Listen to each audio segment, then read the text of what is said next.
This lab's about energy change and inelastic collisions.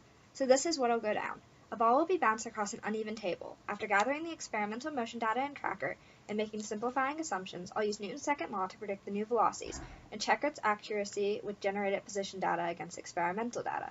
Then I'll use the energy principle to analyze the ball's energy change at different positions. The resulting model for position was slightly off due to simplifying assumptions, and the model for energy change provided insightful data to energy dissipation and the work done on the system. A small green bouncy ball of 5 grams mass was bounced across an uneven table. These are the x and y positions and will be exported as a CSV file to compare in my model. I adjusted the axis so that it framed the movement, that is, the y position never becomes negative. I got the initial position from the second data point because I used the first 2 data points to find an initial velocity, since I couldn't confirm the ball wasn't thrown. The first principle was Newton's second law to find the velocity and position for the energy principle. It's in the form final velocity equals initial velocity plus the net force over the mass times the change in time. The initial velocity is gathered from previous final velocity since it will be run in iteration. The net force will always include the force of gravity given by mass times the gravitational constant, which is 9.8 meters per second, and will include contact force upon impact with the table. On a side note, the velocity calculated here will be used in the formula final position equals initial position plus the final velocity times the change in time to update the position. Back on topic. Contact force is calculated when the y position is below 0, because by then the ball has collided with the table.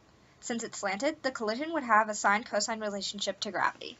However, this seemed overly complicated. I'm horrible at trig, and certainly didn't want to learn the Python syntax for it.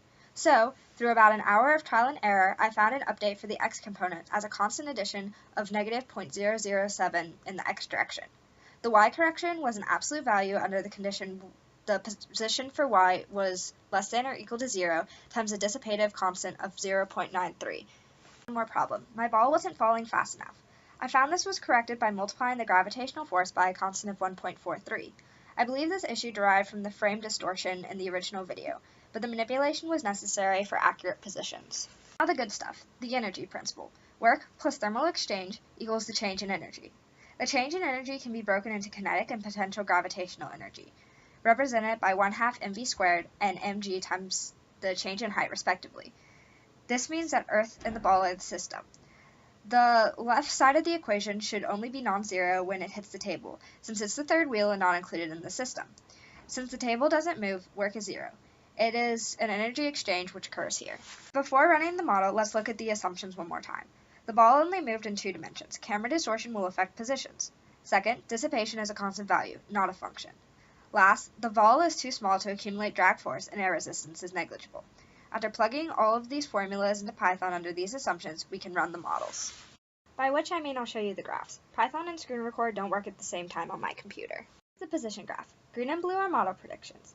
The oscillating y positions are fairly similar in amplitude and period, with only a couple major discrepancies. The predicted x is visibly smoother because it was calculated by a constant force. In reality, it only changed on contact with the table. However, given the simplifying assumptions I made, I am confident now that my model can predict the energy change. So this is the energy change graph. Blue is gravitational potential, red is kinetic, and green is the total energy change. It follows most of my predictions. Increased gravitational potential going up, increased kinetic energy going down, and large decreases in energy upon contact with the table. But it's not 0 elsewhere for total energy change, as it should be since there's no work or thermal exchange. As much as I would love to say bouncy balls defy physics and call this phenomena the Lopez exception, there is a reason to this madness. This is the energy graph corrected. Recall that one of my exceptions involved multiplying the gravitational force by a constant. Will this change the force exerted? When that constant is removed from the original or added to the energy change for gravitational potential as well, the energy change is 0 at the points of no contact. Of course, little discrepancies can be seen, but this is explained because time steps between iterations are not infinitely small. So, to summarize results, the non-zero-ness comes from the contact force and the energy exchange upon collision. We bounced the ball, looked at the physics, Newton's second law and the energy principle, predicted the position decently, and commented on its energy. Thanks for watching!